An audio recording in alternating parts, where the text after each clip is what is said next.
नमस्कार. भगवद्गीतेच्या विवरणामध्ये आपल्या सर्वांचं स्वागत आहे. आपण मागच्या 2 ते 3 सेशन्समध्ये भगवद्गीतेचा 5वा अध्याय म्हणजेच कर्मसन्यास योग याविषयी बोलतो आहोत. आपण स्लाइड शेअर करूया. आज या सेशनमध्ये किंवा या व्हिडिओमध्ये हा चॅप्टर कम्प्लीट होईल.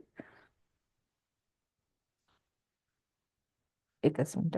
हा, थोडासा एक रिकॅप घेऊया पाठचा. कर्मसन्यास योग 5वा chapter, yoga of detach action. ह्याच्यामध्ये एकच मिनिट.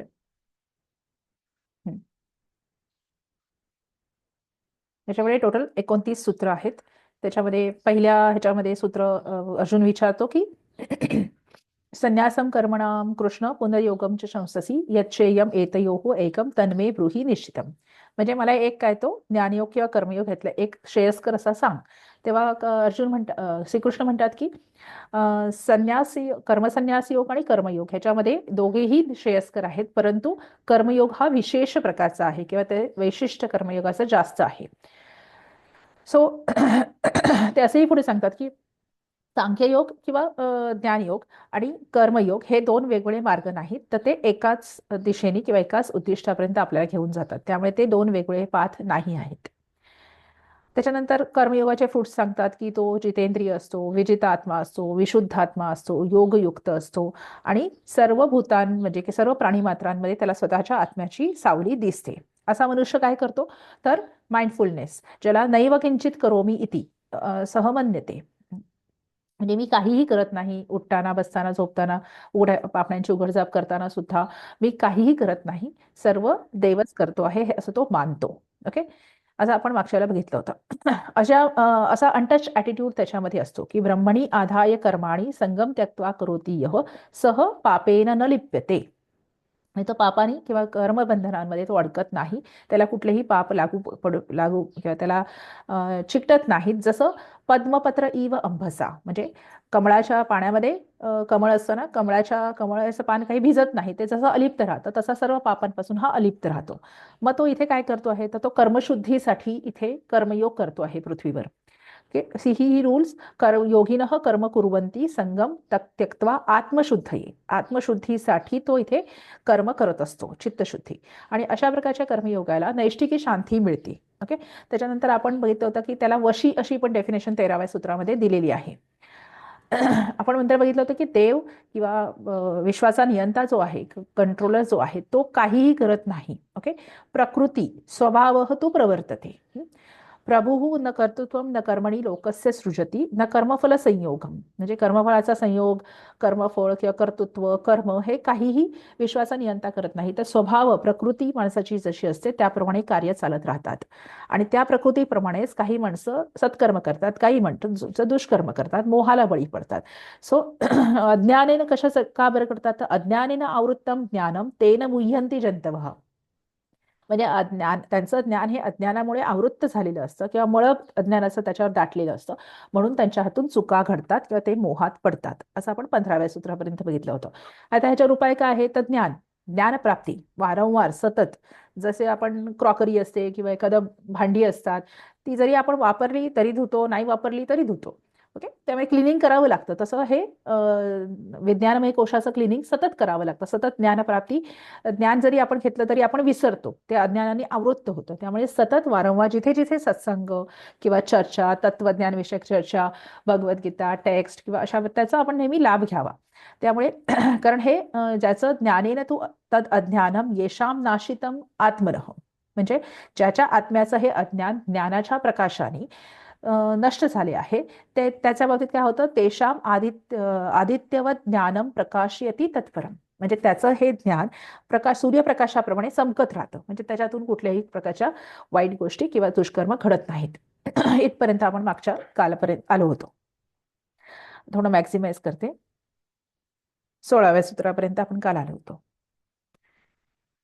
आता पुढचा ज्ञान म्हणजे ज्ञानाला सूर्यप्रकाशाची उपमा दिलेली आहे. त्यामुळे ज्ञान हे सूर्यप्रकाशा इतकं स्वच्छ आहे आणि त्याच्यामध्ये कुठल्याही प्रकारची दुष्कर्म किंवा कुठल्याही प्रकारचा पाप घडून येऊ शकत नाही. ओके, असं तो म्हणतो आहे. एकच मिनिट. आता 17वा आपण बघूया. काल आपण जस्ट वाचला होता, आपण इन डिटेल बघूया. कारण ह्याच्यामध्ये भरपूर समास आहेत. आधी वाचते. तद्बुद्धयस्तदात्मान स्तन्निष्ठा स्तत्परायणाः गच्छन्त्य पुनरावृत्तिं ज्ञाननिर्धूत कल्मषाः. 17वा सूत्र. संधी विग्रह. तत् बुद्धयः. तत् बुद्धयमध्ये तकारस्य दकारः जष्ट्व संधी. तत् बुद्धयः विसर्गस्य सकारः अस्ति, कारण कर्कशव्यञ्जन आहे पुढे. बुद्धयः तदा त इति कर्कशव्यञ्जन अस्ति. बुद्धयः तदा तदात्मनः. तदात्मनः हा एक शब्द आहे, त्याच्यामुळे त्यातली संधी नाही फोडायची. पदातली संधी आपण आता सध्याला नाही बघत आहोत. तदात्मनः इति एकम पदम अस्ति. तदात्मनः योग तन्निष्ठा, त्याच्यामुळे विसर्गाचं सकार झाले आहे. तन्निष्ठामध्ये पण संधी आहे, परंतु तो एक पद आहे, त्यामुळे आपण ते सध्या बघत नाही आहोत. तन्निष्ठाः तत्परायणाः, पुन्हा विसर्गस्य सकारः. गच्छन्ति पुनरावृत्तिं, यण संधी आहे. गच्छन्ति योग गच्छन्ति योग अपुनरावृत्ती, यण संधी. ज्ञाननिर्धूत कल्मषाः, इथे पण संधी आहे, पण पदातली संधी, समासातली संधी आपण सध्या बघत नाही. सो ज्ञाननिर्धूत कल्मषाः असं. तत्बुद्धयः तदात्मनः तन्निष्ठाः तत्परायणाः गच्छन्ति अपुनरावृत्तिं ज्ञाननिर्धूत कल्मषाः. आता तो काय म्हणतो, आता इथे भरपूर समास आहेत. तद्बुद्धयः म्हणजे तस्मिन बुद्धी येशाम ते, बहुव्रीही समास. म्हणजे त्याच्यामध्ये म्हणजे पुढे ब्रह्मज्ञानामध्ये, ब्रह्मज्ञानामध्ये ज्याची बुद्धी आहे असे ते, प्रथमा बहुवचन, असे ते. तदात्मनः, त्याच्यामध्ये तस्मिन आत्मा येशाम ते, बहुव्रीही समास. म्हणजे ज्यांचा आत्मा त्याच्यामध्ये स्थिर झालेला आहे, म्हणजे ब्रह्मज्ञानामध्ये स्थिर झालेला आहे असे ते, पुन्हा प्रथमा बहुवचन. तदात्मनः तन्निष्ठाः, म्हणजे त्यांची निष्ठा सुद्धा ब्रह्मज्ञानामध्ये किंवा ब्रह्मामध्ये स्थित झालेली आहे असे ते, प्रथमा बहुवचन. तत्परायणाः, म्हणजे त्याच्यामध्ये लीन असलेले असे ते सगळे, ही विशेषण आहे त्याची. ह्या सगळ्यांच्या बाबतीमध्ये काय होतं, गच्छन्ति. कुठे गच्छन्ति? अपुनरावृत्तीम गच्छन्ति, म्हणजे जन्ममृत्यूचा हा जो फेरा आहे, सायकल आहे, त्याला अपुनरावृत्ती म्हणजे ते स्टॉप होतं, ते पुन्हा परतून अपुनरावृत्तीम गच्छन्ति किंवा पुनरावृत्तीम न गच्छन्ति असं म्हणू शकतो. परंतु गच्छन्ति अपुनरावृत्तीम असं म्हटलेलं आहे. त्यामुळे अपुनरावृत्ती म्हणजे ते सायकल ब्रेक करतात आणि ते पुन्हा परत येत नाहीत किंवा पुन्हा परत न येण्यासाठी जातात असं म्हणू शकतो साधारणतः. पण गच्छन्ति सकारात्मक क्रियापद वापरले, त्यामुळे अपुनरावृत्ती म्हणजे अशा ठिकाणी जातात की ते पुन्हा परतून येत नाहीत किंवा पुन्हा परतून न येण्यासाठी ते जातात. अशा आणखीन एक त्यांचं विशेषण वापरलं आहे, ज्ञाननिर्धूत कल्मषाः. आता ह्या पण एक समास आहे. याच्यामध्ये काय आहे, ज्ञानेन निर्धूतम, ज्ञाननिर्धूतम तृतीया तत्पुरुष, आणि ज्ञाननिर्धूतम कल्मषम येशाम ते बहुव्रीही. म्हणजे ज्ञानेन निर्धूतम, निर्धूतम म्हणजे धुतलं जाणं किंवा नष्ट होणं. काय, ज्ञानाने नष्ट झालेले आहे ते ज्ञान निर्धूतम, आणि ज्ञानाने काय नष्ट झालेलं आहे, कल्मषाः म्हणजे त्यांची पाप किंवा जे दुष्कर्म आहेत ते, ज्यांची पाप ज्ञानाने धुतली गेलेली आहेत असे ते. त्यामुळे तद्बुद्धयः तदात्मनः, तद्बुद्धयः म्हणजे तद्बुद्धी ही इकारांत आहे, ह्रस्व इकारांत प्रातिपदिकम असती. तदात्मनः मध्ये तदात्मन इति प्रातिपदिकम, राजन सारखा चालतो, तदात्मन इति प्रातिपदिकम. तन्निष्ठामध्ये तन्निष्ठः इति प्रातिपदिकम असते. तत्परायणामध्ये तत्परायण अकारांत आहे, आणि ज्ञाननिर्धूत कल्मषामध्ये पण अकारांत आहे. सगळी लोक म्हणजे ही अशी लोक काय करतात, गच्छन्ति अपुनरावृत्तीम. Those whose intellect is fixed in God, who are completely absorbed in God with firm faith in Him, quickly reach the state from which there is no return at all. Their sins have been disabled by the light of the knowledge. Okay, so अशा प्रकारची माणसं ही अपुनरावृत्ती किंवा अशा प्रकार मोक्षाला प्राप्त होतात असं आपण म्हणू शकतो, असं 17व्या सूत्रात तो म्हणतो आहे. पुढे त्यांनी कॅरेक्टरिस्टिक्स ऑफ द सांख्ययोगी म्हटले आहे, की सांख्ययोगी कशा प्रकारचा असतो किंवा तो कसा दिसतो, त्याच्या बाबतीमध्ये काय होतं हे, किंवा त्याला कसं ओळखू शकतो आपण. मागे मी तुम्हाला एक उदाहरण सांगितलं होतं की आमच्या बाबतीत जे घडलं होतं की आम्ही आणि काही एक कुत्रा होता, ते योगी जे होते त्यांनी आम्हाला सेमच की तू आणि हा कुत्रा माझ्यासाठी सेमच आहे. सो ते सांगते, तो सूत्र इथे 18व्या सूत्रामध्ये दिसतं आपल्याला, की विद्या विनय संपन्ने ब्राह्मणे गवी हस्तिनी शुनीचैव श्वपाके च पंडिताः समदर्शिनः.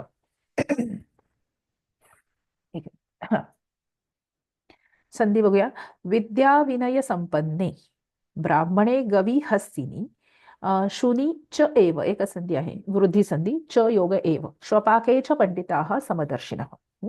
Sankhyayogi do not discriminate between Brahmin, cow, elephant, dog, shvapak. Shvapak is a butcher किंवा ज्याला आपण चांडाळ असं म्हणतो साधारणतः. स्कॅव्हेंजर्स जे असतात ते, त्यांच्यामध्ये ही do not discriminate between them. Okay, all are same for him as he could see same Brahman in all. He is called as a samadarshinah. Okay, म्हणजे विद्या विनय संपन्न पंडिताः ब्राह्मणे गवी हस्तिनी शुनी श्वपाके च एव समदर्शिनः अस्ति, समदर्शिनः संती, बहुवचन आहे म्हणून संती.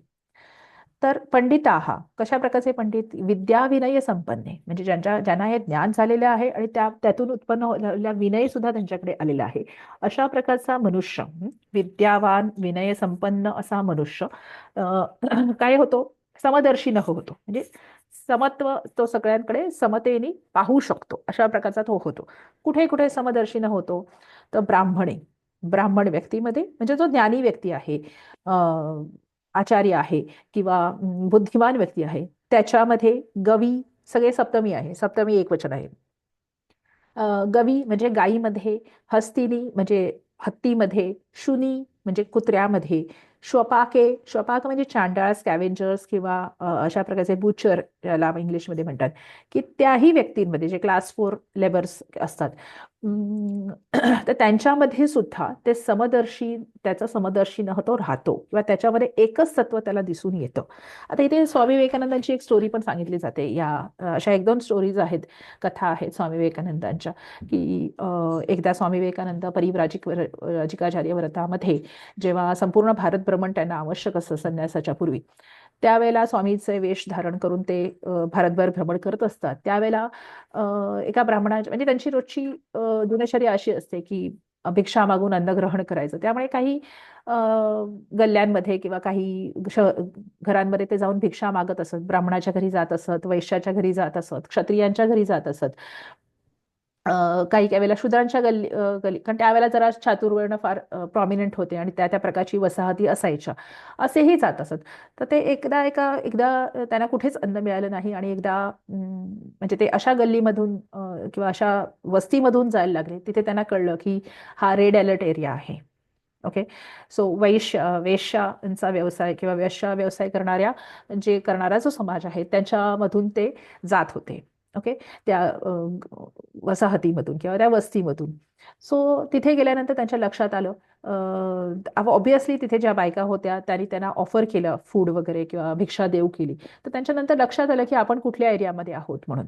सो त्यांनी ते नाकारलं आणि ते पुढे पुढे जायला लागले. तेव्हा तिथली एक जी वेश्या व्यवसाय करणारी जी महिला होती, ती बंगालीमध्ये एक सुंदर गाणं आहे की तिथे ती त्या गाण्यामध्ये, मला बंगाली फारसी येत नाही, पण त्याचा अर्थ असा आहे की सूर्यप्रकाश आमच्यासाठी तर भेदभाव करत नाही, पाऊस किंवा देव आमच्यामध्ये भेदभाव करत नाही, तर हे स्वामी तू आमच्यामध्ये भेदभाव का करतो आहेस? आणि जर तू भेदभाव करतो आहेस तर स्वामी या पदाला तू योग्य आहेस का?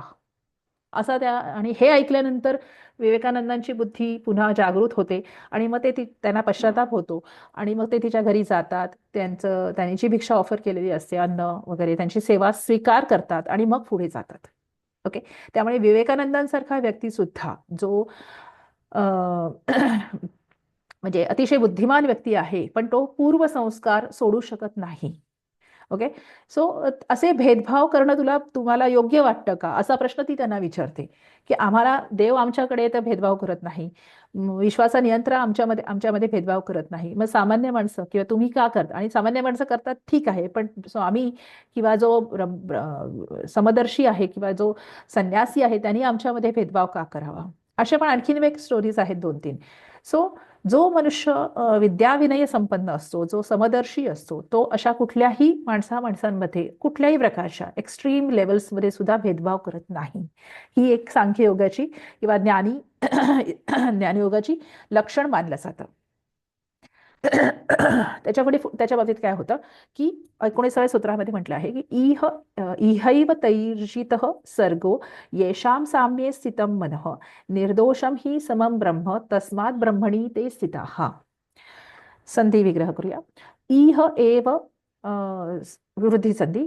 तैः जितः विसर्गस्य रेफः सर्गः येषां विसर्गस्य उत्वम अनन्तरं गुणसंधी.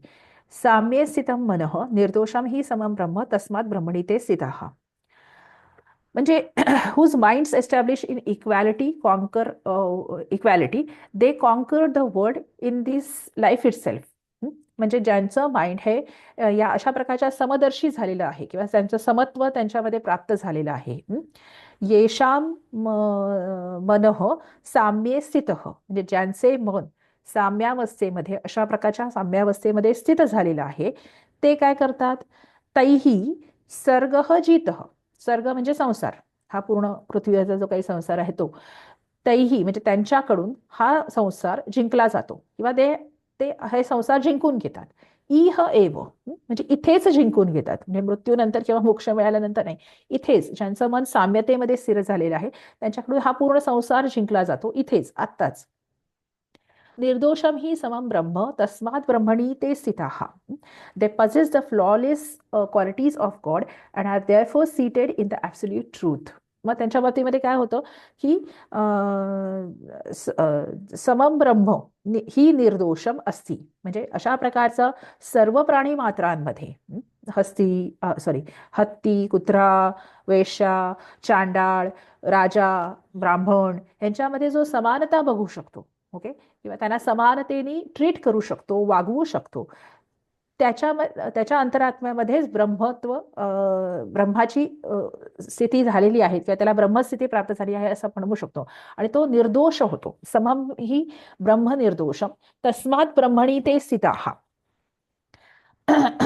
तिथूनच त्याची ब्रह्म अवस्थेमध्ये तो स्थित होत जातो किंवा एस्टॅब्लिश्ड होत जातो. फ्लॉलेस क्वालिटीज ऑफ गॉड्स, म्हणजे तो ॲज गुड ॲज गॉड बनत जातो किंवा ॲज गुड ॲज तो विश्वनियंताच्या ट्रान्सफर होत जातो. ओके. आणि काय होतं अशा संख्यायोगाच्या बाबतीमध्ये की न प्रहृष्येत प्रियम प्राप्य नोद्विजेत प्राप्य चाप्रियम स्थिरबुद्धीर सम्मूढो ब्रह्मविद ब्रह्मणी स्थितः. संधी विग्रह करूया. न प्रहृष्येत प्रियम, ह्याच्यामध्ये काही वर्णमेलन आहे फक्त. प्राप्य न उद्विजेत प्राप्य, न उद्विजेत गुणसंधी आहे. च अप्रियम सवर्ण दीर्घ संधी. स्थिरबुद्धिः सम्मूढः विसर्गस्य रेफः सम्मूढः ब्रह्मविद विसर्गस्य उत्वम अनन्तरं हे गुणसंधी. ब्रह्मविद ब्रह्मणि तकारस्य दकारः जष्टु. ब्रह्मविद ब्रह्मणि स्थितः. So he has got establishment in God itself. Having a firm understanding of divine knowledge, they neither rejoice in getting pleasant material pleasure, or nor they grieve on experiencing the unpleasant surprises. Okay. So न प्रहृष्येत प्रियम म्हणजे तो आनंदी होत नाही. प्रहृष्येत म्हणजे आनंदितः भवति, तो कधीही आनंदित होत नाही किंवा अतिशय आनंदाने त्याला फार फार आनंद होत नाही. कधी प्रियम प्राप्य म्हणजे प्रिय वस्तू प्राप्त झाल्यानंतर त्याला फार आपल्याला जेव्हा प्रिय वस्तू प्राप्त होते तेव्हा फार आनंद होतो, तसा त्याला फारसा आनंदही होत नाही. न उद्विजेत अप्राप्यम च अप्रियम म्हणजे अप्रिय प्राप्त झाल्यानंतर, म्हणजे जी नावडती गोष्ट आहे किंवा नकोशी वाटणारी गोष्ट आहे अशी गोष्ट प्राप्त झाल्यानंतर तो दुःखीही होत नाही. he doesn't grieve on experiencing unpleasant surprises. So त्याला प्राप्त झाल्यानंतर तो दुःखी सुद्धा होत नाही. स्थिरबुद्धी ही सम्मूढ त्याची बुद्धी स्थिर होऊन जाते. हा सम्मूढ अवस्थेमध्ये, सम्मूढ म्हणजे थोडासा निगेटिव्ह अर्थ नाहीये, मोहित किंवा संभ्रमित असा अवस्था नाहीये. तिथे तो मोह मुंचत धातू आहे, परंतु मुंच धातू शक्यतो आपण कॉट साठी घेतला जातो, पण चांगल्या गोष्टींमध्ये सुद्धा कॉट होता येतं. त्यामुळे तशा चांगल्या अर्थाने म्हटलंय की स्थिरबुद्धीमध्ये तो मूढ होऊन जातो किंवा तो अडकून जातो. ब्रह्मविद म्हणून त्याला अशा प्रकारचा ब्रह्मविद किंवा ब्रह्म जाणणारा मनुष्य ब्रह्मणी स्थित, ब्रह्मामध्ये स्थित होऊन जातो. ओके. पुढे त्यांनी काय म्हटलं की 21व्या सूत्रामध्ये बाह्य स्पर्शेष्व सक्तात्मा विंदत्यात्मनः यत् सुखम. एकच मिनिट, मला ते वस्तू दिसत नाहीये, मी इकडून वाचते श्लोक. सक्तात्मा विन्द्यत्यात्मनि यत् सुखम स ब्रह्मयोगयुक्तात्मा सुखमक्षयमश्नुते. आपण संधी विग्रह करूया. बाह्यस्पर्शेषु असक्तात्मा, यणसंधी, उकारस्य वकारः, विन्दति आत्मनि, पुन्हा यणसंधी, यत् सुखम स ब्रह्मयोगयुक्तात्मा सुखम अक्षयम अश्नुते. इथे फक्त वर्णमेलन आहे. त्यामुळे who are not attach to external sense realize divine bliss in himself only. Being united with the God through yoga, this man experience same unending happiness. Okay, आता काय होतं की बाह्य स्पर्शेषु असक्तात. स्पर्श म्हणजे विषय, जे इंद्रियांचे विषय आहे, जे बाहेरचे इंद्रियांचे विषय आहेत, त्याच्यामध्ये जो असक्त आत्मा किंवा ज्याच्यामध्ये त्याचा आसक्ती राहत नाही, अशा प्रकारचा मनुष्य विंदती आत्मनी यत सुखम, म्हणजे जे सुख त्याला आत्म्याच्या आत्मध्येच किंवा आत्म्यामध्ये स्थित होऊन जे प्राप्त होतं स ब्रह्मयोग युक्तात्मा, त्याला ब्रह्मयोग युगामध्ये युक्त झालेला आत्मा असं आपण म्हणू शकतो. त्याला काय होतं, सुखम अक्षयम अश्नुते. अश्न धातू आहे, म्हणजे खातो म्हणजे एक्सपिरियन्स करतो. ऍक्च्युली सुखम, अक्षय सुख तो अनुभवत असतो नेहमी. मग बाहेरची स्थिती काही असो, तो नेहमी अक्षय सुख अनुभवत असतो. बऱ्याच वेळेला स्वामी रामकृष्ण परमहंस किंवा असे अनेक योगी होऊन गेलेत, ते म्हणजे बाहेरची परिस्थिती विचित्र असते किंवा दुःखदायक असते, तर ते त्यांच्या चेहऱ्यावर एक आत्मानंद प्रगट होत असतो. किंवा नीम करोली बाबा वगैरे असे अनेक आपल्या इंडिया खूप योग्यांची भूमी आहे. तर ते नेहमी आत्मानंदामध्येच मशगूल असतात किंवा ते आत्मानंदामध्येच रत असतात. बाहेरची परिस्थिती, मग लोक त्यांना वेडे म्हणतात की अरे इथे तर हा मनुष्य, एखादी दुःखदायक घटना चाललेली आहे आणि हा हसतो आहे, मग लोक त्यांना वेडी समजतात. सो अशा प्रकारे, परंतु त्याच्यामध्ये फरक असतो. सो त्यांना अक्षय सुख प्राप्त होतो. ओके, आता पुढच्या 22व्या सूत्रामध्ये त्यांनी हा जे सेन्सरी प्लेजर आहे ते का आत्मानंदामध्ये अक्षय सुख अनुभवत असतात किंवा का त्यांना ते हवं असतं, कारण त्यांनी वर्ल्डली प्लेजर किंवा सेन्सरी जे प्लेजर आहे त्याचा वर्थलेसनेस कृष्ण 22व्या याच्यात सांगतो आहे की ते युजलेस आहे किंवा त्याचा काहीही उपयोग नाही आहे. म्हणून तो अक्षय आनंद प्राप्त करण्यासाठी योगी किंवा सांख्य योगी हा धडपडत असतो. 22व्या सूत्रात तो म्हणतो आहे, येही संस्पर्शजा भोगा दुःख योनय एवते आद्यंतवंतः कौंतेय न तेषु रमते बुधः. संधी विग्रह करूया. ये हि संस्पर्शजाः भोगाः विसर्गस्य लोपः. भोगाः दुःखयोनयः विसर्गस्य लोपः. दुःखयोनयः एव विसर्गस्य लोपः. दुःखयोनयः प्रथमा बहुवचन आहे. एव ते आद्य अंतवंतः, म्हणजे अंतः कौंतेय न तेषु रमते बुधः. काय होतं की सेन्सरी प्लेजर्स क्षमता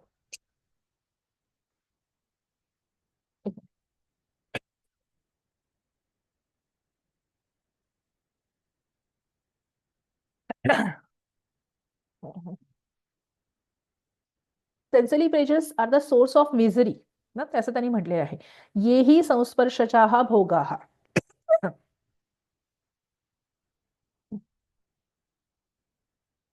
जे संस्पर्शजा म्हणजे जे स्पर्श वगैरे इंद्रियांनी ग्रहण करणारे जे भोग आहेत.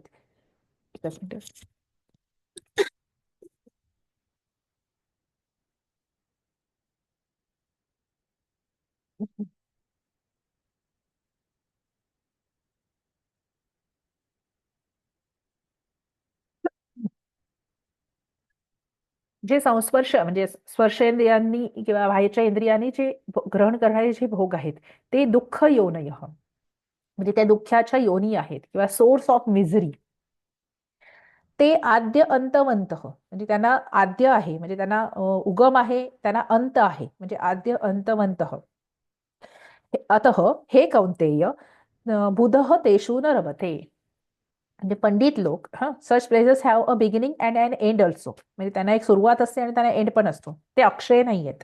मगाच्या ह्याच्यात जसं अक्षय सुख सांगितलं तसं ते अक्षय नाही आहेत. त्यांना प्रारंभ आहे आणि त्यांना अंत पण आहे, उत्पत्ती स्थिती लय त्यांना आहे.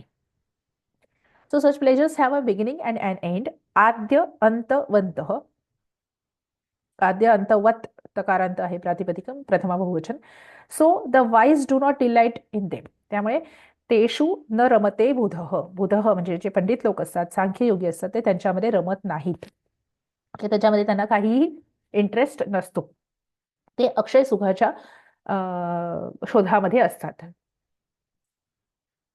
आता अशा प्रकारचा जो युक्त मनुष्य असतो, सांख्ययोग फॉलो करता करता तो मोक्ष त्याला प्राप्त होतो. तर त्याच्याविषयी 23व्या सूत्रात म्हटले आहे की शक्नोती शक्नोती हैव यह सोढुं प्राक् शरीर विमोक्षणात कामक्रोधोद्भवं वेगम स युक्तः स सुखी नरः. संधी विग्रह. शक्नोती इह सवर्ण दीर्घ संधी आहे, ती रसू आहे इथे, ती दीर्घ दीर्घ दिसतोय, त्यामुळे ई योग ई दीर्घ ती झाले. शक्नोती इह इह योग एव वृद्धी संधी. यह सोढुं प्राक् शरीर विमोक्षणात कामक्रोधोद्भवं वेगम सह युक्त स सुखी नरः. कामक्रोधोद्भवामध्ये पण संधी आहे, पण आता नाही सोडवायचं. सह अन्वय काय, यह यह प्राक् शरीर विमोक्षणात कामक्रोधोद्भवं वेगम सोढुं शक्नोती इह एव स युक्तः स सुखी नरः. म्हणजे जो मनुष्य यह प्राक् शरीर विमोक्षणात म्हणजे शरीर सोडण्याच्या आधीच, म्हणजे शरीराचा मृत्यू होण्याच्या आधी किंवा शरीर किंवा शरीराच्या क्रिया थांबण्याच्या आधीच, पंचमी आहे विमोक्षणात, कारण अंतबाह्य कालासाठी पंचमी वापरली जाते. शक्नोती इह सोडून शक्नोती इह एव. इह एव म्हणजे इथेच जो सोडू शकतो. काय सोडू शकतो तर काम क्रोधोद्भवम वेगम, इच्छा, क्रोध, राग, द्वेष याच्यानी जे प्रक्रिया होतात किंवा ज्याच्यानी ज्या रिॲक्शन्स येतात त्या जो थांबवू शकतो किंवा त्या जो सोडू शकतो किंवा त्याचा जो त्याग करू शकतो, हे वेग म्हणजे रिॲक्शन्स, ओके, येऊ शकतात. सयुक्त त्याला युक्त असं म्हणू शकता तुम्ही, त्याला ज्ञानयुक्त असं म्हणू शकता. ससुखी नरः तो मनुष्य सुखी राहतो नेहमी. The man who before giving up the body can conquer the desire, anger generated forces, he is liberated. त्याला युक्त असं म्हणू शकता. ड्युरिंग द लाईफ, हा इह एव म्हणजे इथेच त्याला म्हणजे म्हणजे जीवनामध्ये मोक्ष मिळवता येतो हे, आणि he is always happy. Generally मोक्ष म्हणजे मृत्यूनंतर मिळणारा मोक्ष वगैरे असं समजलं जातं, जनरल संकल्पना आहे. परंतु मोक्ष हा जिवंतपणी सुद्धा मिळवता येतो. एक छोटीशी हे आहे की मृत्यू आणि मोक्ष ह्याच्यामध्ये भेद काय आहे. तर एक छोटीशी एक हिंदीमध्ये हे आहे की सांसों के चलते सांसों के रुकते इच्छाओं का चलना मृत्यू है, लेकिन सांसों के चलते इच्छाओं का बंद होना मोक्ष है. म्हणजे when your breaths are going, breaths discontinue किंवा बाबा तुमचा श्वास थांबले आणि तुमच्या इच्छा अजून बाकी आहेत, त्याला मृत्यू असं म्हटलं जातं. आणि जेव्हा तुमच्या ब्रेथ चालू आहेत आणि तेव्हा तुमच्या इच्छा संपलेल्या आहेत, तेव्हा त्याला एकच मिनिट, हा, तेव्हा त्याला मोक्ष असं म्हटलं जातं. ओके, एकच. सो हा जिवंतपणी सुद्धा मोक्ष प्राप्ती आपल्याला माणसाला करता येऊ शकते.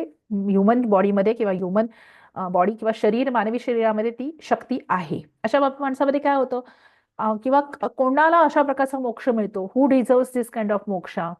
तर 24व्या सूत्रात तो म्हणतो, योंत सुखोंतराराम तथांतर ज्योतिरेवयः स योगी ब्रह्मनिर्वाणम ब्रह्मभूतोऽधिगच्छति.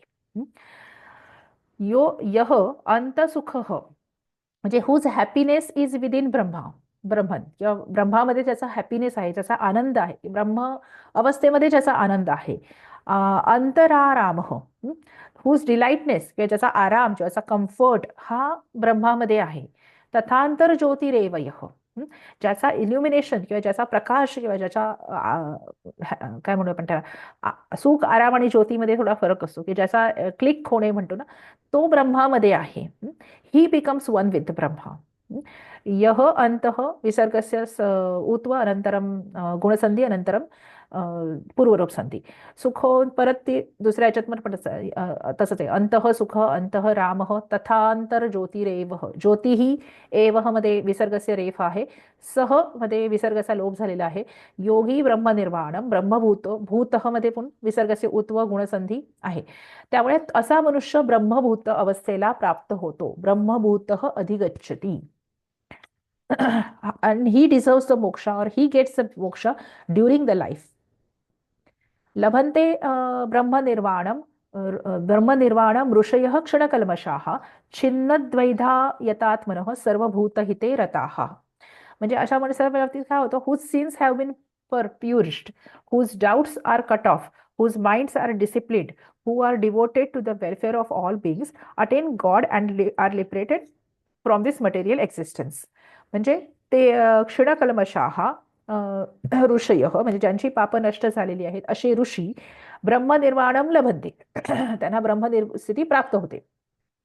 छिन्न द्वैदाहा, छिन्न म्हणजे कट केलेले आहे. काय कट केलेलं आहे? द्विधत्व, द्वैधी अवस्था जी आहे, ड्युअलिझम जे आहे ते त्यांनी कट केलेलं आहे. असे यतात्मनः रताः सर्वभूतरते रताः म्हणजे सर्व प्राणीमात्रांच्या वेलफेअरसाठी किंवा सर्व प्राणीमात्रांच्या आनंदासाठी जे झटत असतात किंवा जे रत असतात असे जे यतात्मनः असे जे जितेंद्रिय आहेत ते ब्रह्मनिर्वाणम लभन्ते. ते सगळे ब्रह्माच्या अवस्थेला प्राप्त होतात. पुढे तो म्हणतो आहे की कामक्रोध वियुक्तानाम यतीनाम यतचेतसाम अभितो ब्रह्मनिर्वाणम वर्तते विदितात्मनाम. आणि ही सगळी त्याची विशेषण आहे, षष्टी बहुवचनात आहेत. मगाशी प्रथमा बहुवचनात होती, आता षष्टी बहुवचन. की कामक्रोध वियुक्तानाम, ज्यांनी कामक्रोध जिंकून घेतला आहे, हे सगळे समास आहेत ऍक्च्युली. कामक्रोध जिंकून गेले आहेत त्यांचं, अशा यतींचं, ज्यांनी यतचेतसा म्हणजे ज्यांचं चित्त किंवा बुद्धी त्यांच्या कंट्रोलमध्ये आहे त्यांचं काय होतं? विदितात्मनम. विदितात्मनम म्हणजे ज्यांचा आत्मा विदित आहे, विदित म्हणजे कंट्रोलमध्ये आहे. Who have broken out the अँगर लस्ट म्हणजे कामक्रोध ज्यांनी जिंकलेले आहेत. Who have control their mind, ज्यांचं चित्त त्यांच्या कंट्रोलमध्ये आहे. They are self realize liberation from the material existence is both there and hereafter. म्हणजे ज्यांचं जे काय म्हणत ज्यांचा आत्मसाक्षात्कार झालेला आहे त्यांच्या बाबतीमध्ये काय होतं की ब्रह्मनिर्वाणम अभितः वर्तते.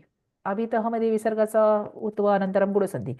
त्यामुळे त्यांच्या अभितः परितः सर्वतः आपण बघितलं ना, तस्य कृते द्वितीया. ब्रह्मनिर्वाण त्यांच्या दोन्ही बाजूला असतं. दोन्ही बाजूला इन द सेन्स इथे पण असतं या पृथ्वीवर आणि नंतर पण असतं. ओके, सो अभितः ब्रह्मनिर्वाणम तेषाम अभितः ब्रह्मनिर्वाणम वर्तते. त्यांच्या आजूबाजूला की ब्रह्माची अवस्था किंवा शांती, ब्रह्मशांती दोन्ही बाजूला राहत असते. अभितः शब्द वापरला इथे. त्यांनी पुढे काय म्हणलेलं आहे की आता ह्याला मेथड सांगितलंय, मेथड ऑफ मोक्षस. त्याने काय, तो कशा प्रकारे सांख्ययोगी हा मोक्ष प्राप्त करतो? तर स्पर्शान कृत्वा बहिर संधी सोडून सांगते. स्पर्शान कृत्वा बहिही बाह्यांच चक्षुः एव अंतरे भ्रुवोः. स्पर्शान कृत्वा बहिही विसर्गस्य रेफः बाह्यांच चक्षुः. बाह्यांच मध्ये सत्वसंधी आहे, नकाराचा सकार झालेला आहे, अनुस्वार आणि अनुस्वार झालेला आहे. चक्षुः थोडासा वेळ कमी पडतो, 4च मिनिटं आहेत. चक्षुः मध्ये पुन्हा विसर्गस्य हे सकार अनंतरम शुत्वसंधी.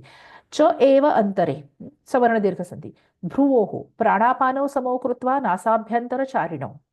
तो मनुष्य काय करतो की स्पर्शान कृत्वा बहिही म्हणजे बाह्यान स्पर्शान, बाह्य जे विषय आहेत त्यांना, आणि बहिही चक्षु म्हणजे बाह्य जे चक्षु आहेत ते ना काय करतो, भ्रुवोः अंतरे म्हणजे म्हणजे भुवयांच्या मध्ये जे कुठलं चक्र आहे, आज्ञाचक्र आहे, त्यांच्यामध्ये तो स्थापित करतो. त्याच्यानंतर प्राणापानौ समौ कृत्वा, प्राणवायू आणि अपानवायू यांची गती समान करून त्याला नासाभ्यंतर चारिणं. म्हणजे आता हे थोड्या योगाच्या खूप ऍडव्हान्स क्रिया आहेत. तुम्ही राजयोग किंवा म्हणजे अशा क्रिया साधारणतः या म्हणजे आता संसारामध्ये आपण पाहत नाही, आपण फार बेसिक लेवलचं योगा 2014 पासून बघतो आहोत. या खूप ऍडव्हान्स क्रिया आहेत योगाच्या.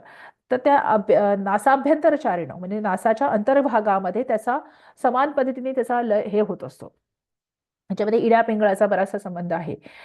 यतेंद्रिय मनोबुद्धी मुनी मोक्षपरायण, म्हणजे अशा प्रकारचा मनुष्य यतेंद्रिय म्हणजे इंद्रियांवर कंट्रोल मिळतो. मनोबुद्धी ही त्याचा मन बुद्धी ही मुनीही मोक्षपरायण, अशा प्रकारच्या मुनीची मोक्षपरायणाकडे म्हणजे मोक्ष हाच त्याच्यासाठी एकमेव लक्ष बनून जातो. त्याच्या मनाने बुद्धीनी तो जिंकलेल्या इंद्रियांनी तो मोक्षाकडेच आसक्त होत राहतो. विगतेच्छा भय क्रोध यह सदा मुक्त एव सह, त्याच्या इच्छा सुद्धा तो सगळ्या प्रकारच्या इच्छाचा तो त्याग करतो, भय क्रोधाचा त्याग करतो. त्या तो मनुष्य मुक्त सदा मुक्त तो स्वतःला आपण मुक्त असं म्हणू शकतो. ओके. आणि पुढच्या शेवटच्या श्लोकामध्ये तो म्हणतो आहे की भोक्तारम यज्ञ तपसाम सर्व लोक महेश्वरम सुहृदम सर्वभूतानाम ज्ञात्वा माम शांतीम पृच्छति. आणि असा मनुष्य काय शेवटच्या ह्याच्यामध्ये म्हणतो. आणि पुढे ध्यान योग आहे, 6वा अध्याय ध्यान योग, त्याचं स्टार्टिंग इथे करून देतो शेवटच्या श्लोकामध्ये तो की यज्ञ तपसाम भोक्तारम, सगळ्या प्रकारच्या जी कर्मयोगा 3ऱ्या 4थ्या अध्यायात सांगितली त्या यज्ञांच्या आणि तपसांचा भोक्तारम म्हणजे उपभोक्ता मी जो आहे. कृष्ण म्हणतोय की मी भोक्तारम आहे. सर्व लोक महेश्वरम, सर्व लोकांचा जो ईश्वर मी आहे, महान ईश्वरी मी आहे. सुहृदम सर्व भूतानाम म्हणजे सर्व भूतांचा प्राणी मात्रांचा मी मित्र आहे. त्याला तो जाणतो. ज्ञात्वा माम शांती मृच्छती, अशा प्रकारचा सांख्ययोगी, अशा मी जो यज्ञ तपसांचा जो उपभोक्ता आहे, सर्व लोकांचा ईश्वर आहे, सर्व प्राणी मात्रांचा मित्र आहे, अशा मला माम ज्ञात्वा अशा मला जाणून शांती त्याला प्राप्त होते. Having realized in me as the enjoyer of all sacrifices and austerities, the supreme lord of all the worlds and a selfless friend of all living beings, my devotee attains peace and even me also, असं कृष्ण म्हणतो आहे. अशा प्रकारे आपण इथे हा 5वा अध्याय संपवलेला आहे. So let me share the slides for stop the shearing. So आतापर्यंत आपण कर्मसन्यास योग हा 5वा अध्याय आपण इथे संपवलेला आहे. आणि ह्या शेवटच्या सूत्रामध्ये तो पुढच्या अध्यायाची सुतोवाच करून देतो आहे. कारण पुढचा ध्यान योग हा श्लोक आहे जिथे त्यांनी स्वतःचं बरंचसं म्हणजे कृष्ण कोण आहे हे सांगितलेलं आहे. तर तिथे त्याची सुरुवात करून दिलेली आहे की असा ज्ञानयोगी मला प्राप्त होतो जो मी असा आहे. आणि पुढे मग पुढच्या अध्यायाची सुरुवात होते. सो अशा प्रकारे आपण 5वा अध्याय संपवले आहे. Thank you very much. आपण 6व्या अध्यायाचा पुढे विश्लेषण सुरू करू पुढच्या सेशनमध्ये. धन्यवाद.